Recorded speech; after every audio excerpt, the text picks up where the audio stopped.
तर अशा पद्धतीनं सकाळचा श्री गणेश झालेला आहे आणि आमचे गणेश सर इकडे बसलेले आहेत कॅमेरावरती आणि आमचे उशांक सर ज्यांचा पहिला सीन आहे. आज कसं वाटतंय तुम्हाला? जबरदस्त वाटतंय. ऍक्शन.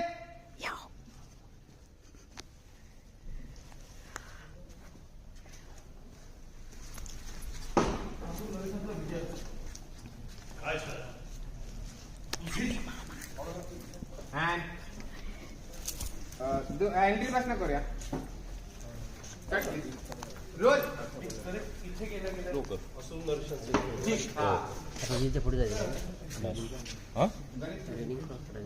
Railing cross action.